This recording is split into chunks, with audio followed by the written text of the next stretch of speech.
దేవుడి దగ్గర దీపారాధన చేయి. ఏమైంది బావా? ఏం లేదు.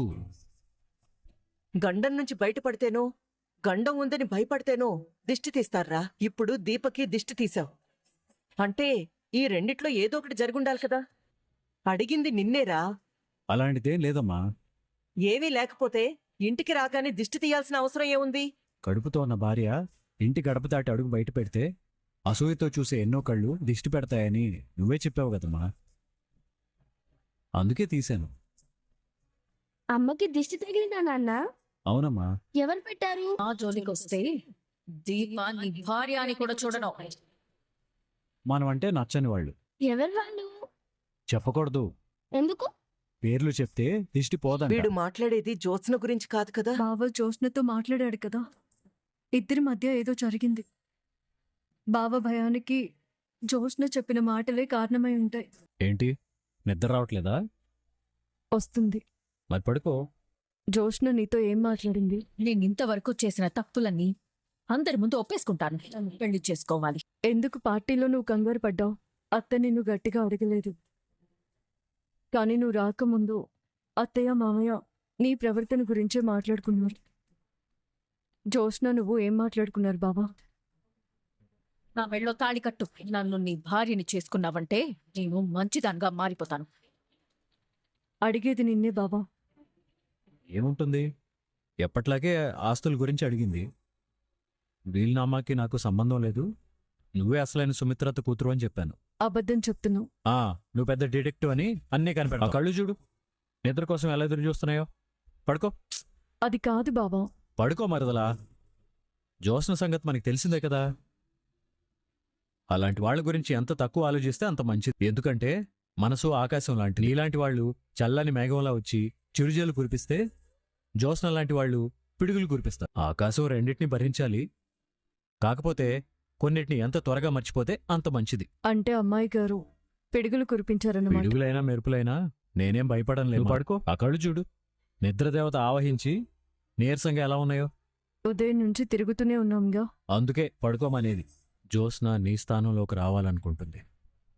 అందుకు నా మీద ప్రేమ ఒక కారణం అయితే, ఆస్తి ఎటు పోకుండా ఉంటుందనేది మరో కారణం. ఛాలెంజ్ చేసింది కదా, చూద్దాం ఎలా తట్టుకుని నిలబడుతుందో. పారు ఫోన్ చేస్తుందేంటి? చెప్పారు. ఎర మనవడా, పడుకున్నావా? పడుకునే టైంలో ఫోన్ చేసి పడుకున్నారా అని అడుగుతావేంటి పారు? ఒరేయ్, చిరాకు పడుకురా. మ్యాటర్కి రా. మనవరాలు నిద్రపోతోందా?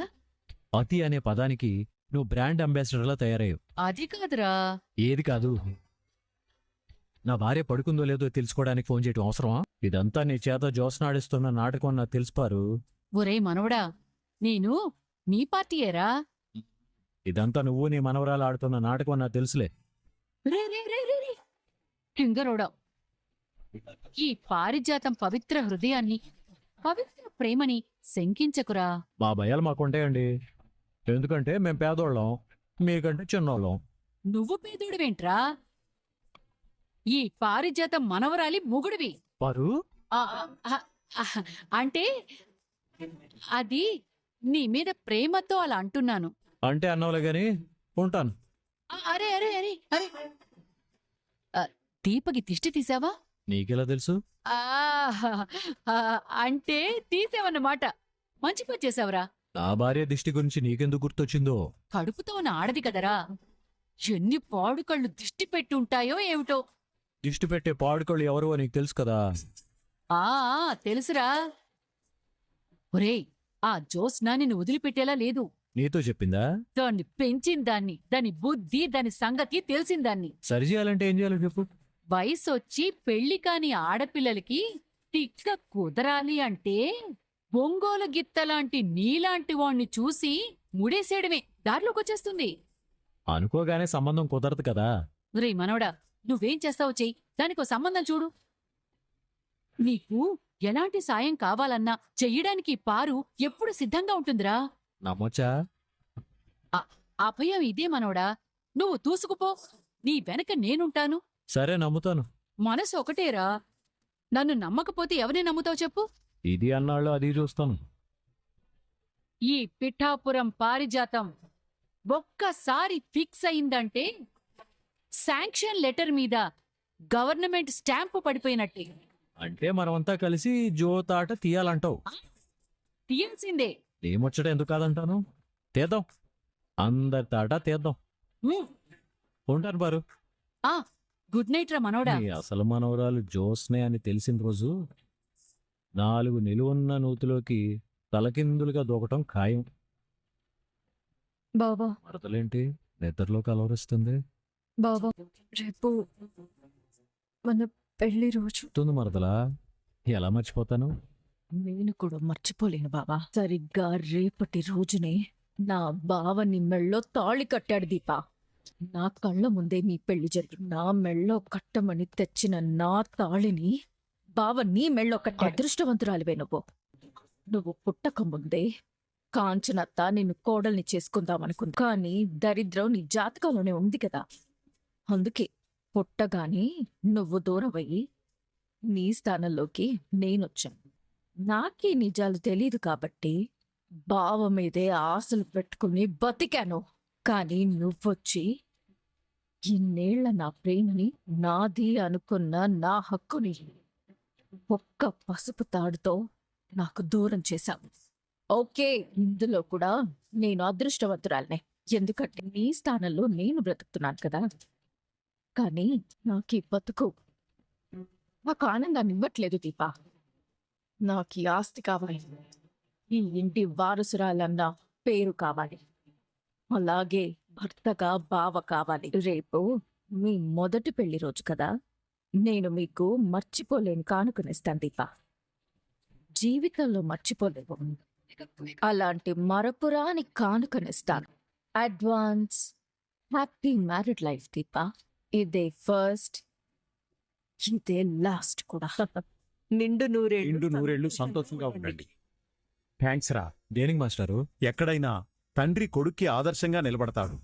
ఇక్కడ మాత్రం ఒక కొడుకు తండ్రికి ఆదర్శంగా నిలబడ్డాడు. అంగరంగ వైభవంగా ముహూర్తాలు పెట్టి చేసుకున్న పెళ్లిళ్లే ముక్కలవుతున్న ఈ రోజుల్లో ఆలోచనే ముహూర్తంగా, ఆచరణే మంత్రంగా, ఇష్టాన్నే దైవంగా భావించి దీపమెళ్ళలో 3 ముళ్ళు వేశాం. ఆ రోజు నుండి ఈ రోజు వరకు మీ దంపతులిద్దరూ ఎన్ని ఇబ్బందులు పడ్డారో మేమందరం చూస్తూనే ఉన్నాం. అయిన వాళ్లే ఐశ్వర్యం అనుకున్న నీలాంటి మనిషికి, నీ తోడే సర్వస్వం అనుకున్న ఇలాంటి మనిషిని భగవంతుడే ఇచ్చినట్టున్నాడు. అవును మాస్టారు, జీవితం అంటే చచ్చే వరకు బతకటం కాదు, చావుని మర్చిపోయేలా బతకటం. కార్తిక్ అనే 3 అక్షరాల పేరు చమురైతే, దీప అనే 2 అక్షరాల పేరు ప్రమిద. మా అనుబంధాన్ని ఒత్తిగా వేసి వెలిగించిన ఈ దీపం కార్తీక దీపం. దీనికి దేవుడి చల్లని ఆశీస్సులున్నాయి. అంతకు మించి నా తల్లిదండ్రుల ఆశీస్సులున్నాయి. ఈ కార్తీక దీపానికి ప్రతి వసంతం నవవసంతమే. అమ్మా నాన్నకి పెళ్లి రోజు శుభాకాంక్షలు. అయ్యో, ఇదెక్కడ చూసి నేర్చుకున్నావే? మా ఫ్రెండ్స్ నుంచి చూసాను నానమ్మ. ఈ కాలం పిల్లలు మహాముదుర్లు కాంచన తెలివైన దానివి అని. థ్యాంక్స్ తాత. ఒట్టి థ్యాంక్సేనా? బహుమతులు కూడా ఉన్నాయి. ఆ? బహుమతులా? అమ్మా నాన్న పెళ్లి రోజుకి నేను ఒక చిన్న కానుక ఇస్తున్నాను. నాన్న, అమ్మ ఎలా ఉంది? నీ అంత ముద్దుగా ఉంది. చాలా బాగుంది. తాత నువ్వు చెప్పలేదే. అందులో మేం లేం కదా. ఈ డ్రాయింగ్ వేసేటప్పుడు మీరు ఇంట్లో లేరు, అందుకే వేయలేదు. ఉమ్, దీని దగ్గర అన్ని ప్రశ్నలకి సమాధానాలుంటాయండి. అమ్మా, మేము వెళ్ళొస్తాం. ఎక్కడికి రా? సుమిత్రమ్మ గారి దగ్గర. ఎందుకు? ఎందుకంటావేంటి మాస్టారు? మా డ్యూటీకి మేము వెళ్ళాలి కదా. ఈ రోజు మీ పెళ్లి రోజు, మీరెక్కడికి వెళ్ళడానికి వీల్లేదు. అది కాదత్తయ్య. ఏది కాదమ్మా. ఉంటే ఇంట్లో ఉండండి, లేకపోతే అందరం కలిసి అలా సరదాగా బయటికి వెళ్దాం. అంతేగాని మీరు డ్యూటీకి వెళ్ళడానికి వీల్లేదు. అది కాదు మాస్టారు, మేము పెళ్లి రోజని లీవ్ తీసుకుంటామని వాళ్ళకి చెప్పలేదు. అయితే నేను చెప్తాను ఇప్పుడు. వద్దమ్మా. ఒరే, ఈ రోజైనా కాస్త ఇంటి దగ్గర ఉండండిరా. దీపేమో వాళ్ళ అమ్మా నాన్న ఆశీస్సుల కోసం వెళదామంది, అమ్మేమో వెళ్ళొద్దంటుంది. ఏం చేయాలి? పోనీ మనందరం కలిసి మా ఇంటికి వెళ్దాం రండి. ఏం వద్దు మాస్టారు, మేము అలా తాతింటికెళ్ళి అందరినీ పలకరించి మా పెళ్లి రోజు అని చెప్పి ఆశీర్వాదం తీసుకుని వచ్చేస్తాం. నాన్న వద్దమ్మా. ఒరే, ఈ రోజైనా కాస్త ఇంటి దగ్గర ఉండండిరా. దీపేమో వాళ్ళ అమ్మా నాన్న ఆశీస్సుల కోసం వెళదామంది, అమ్మేమో వెళ్ళొద్దంటుంది. ఏం చేయాలి? పోనీ మనందరం కలిసి మా ఇంటికి వెళ్దాం రండి. ఏం వద్దు మాస్టారు, మేము అలా తాతింటికెళ్ళి అందరినీ పలకరించి మా పెళ్లి రోజు అని చెప్పి ఆశీర్వాదం తీసుకుని వచ్చేస్తాం. నాన్న నేను వస్తాను. వద్దులే రౌడీ. మా అమ్మ మమ్మల్ని మాత్రమే వెళ్ళమంది. ఒరే, నేనెప్పుడు అన్నాన్రా? అయితే నేను వెళ్ళను. వాళ్ళనే వద్దంటుంటే నువ్వెక్కడికెళ్తావే? చూసావా, నీ వల్ల మమ్మల్ని కూడా వద్దంటుంది. నువ్వు ఇంటి దగ్గరే ఉండు. అమ్మా, మేము తొందరగా వచ్చేస్తాం. దీపా పద, ఒరే కార్తీక్, త్వరగా వచ్చేస్తాం. రే, వాళ్ళని వెళ్ళమని నన్ను వెళ్ళొద్దంటావా? నీతో మాట్లాడి నాన్న మాకు వచ్చి. అసలు నేను ఎవరిని వెళ్ళమన్నానండి? సర్లే వెళ్ళనీ కాంచనా, ఏం కాదులే. నా భయం అంతా ఆ జ్యోత్స్న గురించేనండి. వీళ్ల పెళ్లి రోజని దానికి తెలియగానే మనసుని బాధ పెట్టే ఏదో ఒక మాట అంటుంది. ఏం కాదులే కాంచనా. ఏమన్నా అంటే వాడు ఊరుకోడుగా. ఎవరన్నా ఆనందంగా ఉంటే దానికి అస్సలు నచ్చదు. ఏం చేస్తుందో ఏంటో. రా దీపా, నీకోసమే మా ఇంటి వాకిలి ఎదురు చూస్తోంది. గుమ్మం దాటి లోపల అడుగు పెట్టగానే నీకు అడుగడుగున గండాలే. మనిషిని చంపడానికి కత్తులే అవసరం లేదు. కాలు జారేలా చేసినా చాలు, కొన్ని ప్రాణాలు పోటే. హలో, తమరేవి 16 ఏళ్ల బాలకుమారి ఏం కాదు హుక్ స్టెప్ వేయడానికి. ఏజ్ అనేది జస్ట్ నెంబరేనే. ఉత్సాహం ఉన్నవాళ్ళు ఎప్పుడు యువకులే. గోలీ సోడా కొట్టేటప్పుడు గ్లాస్లో ఉండే ఫోర్సు ఈ పారిజాతంలో కూడా ఉంది. ఒకప్పుడు మనం అడుగేస్తే నాటక సమాజం స్టేజీలన్నీ దత్తరిల్లిపోయేవి. ఇప్పుడు మాత్రం నీకేం తక్కువ పారు. అదరగొట్టు, దుమ్ము రేపే. నువ్వు దుమ్ము రేపు చెప్తాను. ఆ ఆ, అది ఇది వయసులో ఉన్న ముసల్ది కాబట్టి ఇలాగే చెప్తుందిరా. మనమంతా యూత్ కదా. అవునవును. కావాలంటే చూడు, హుక్ స్టెప్ మళ్ళీ వేస్తాను. ఏసవులే గాని జారి పడ్డావంటే నడుము ములగ చెట్టు ఎదిగినట్టు తిరుగుతుంది. ఏదో మనవడు ఉత్సాహంగా మాట్లాడుతుంటే కాస్త హుషారయ్యానంతేనండి. కనపడుతూనే ఉంది. పెద్ద సారు, ఏట్రా? పారు ఇప్పుడే ఎంత హుషారుగా స్టెప్పులు వేస్తుందంటే ఇక అప్పట్లో ఎన్ని స్టెప్పులు వేసిందో ఏంటో.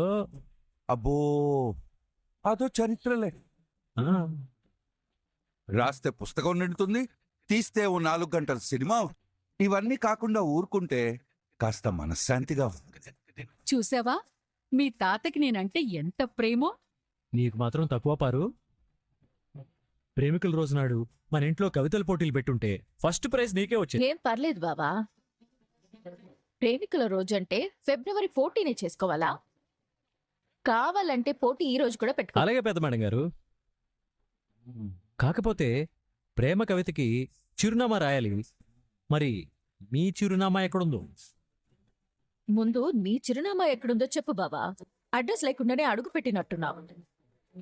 సారీ పెద్ద మేడం గారు, నా చిరునామా ఎప్పుడూ నాతోనే ఉంటుంది. మరి నీతో రాలేదే? వచ్చింది. రోజూ నీళ్లు పోసే గులాబ్ మొక్కకి అందమైన పువ్వు పూస్తే దాన్ని తుంచి తల్లో పెట్టుకో మరదలా అని చెప్పి నేను లోపలికొచ్చాను. తను వెనకొస్తుంది. నీ రాక కోసం ఎదురు చూస్తున్నాను దీపా. రా. అరే మనోడా, అడగడం మర్చిపోయాను. ఈ రోజేంట్రా కొత్త పెళ్లి కొడుకులా తయారయ్యావు? ఏంటి విశేషం? ఏదో ఒకటి ఉంటుందిలేండి అత్తయ్య గారు.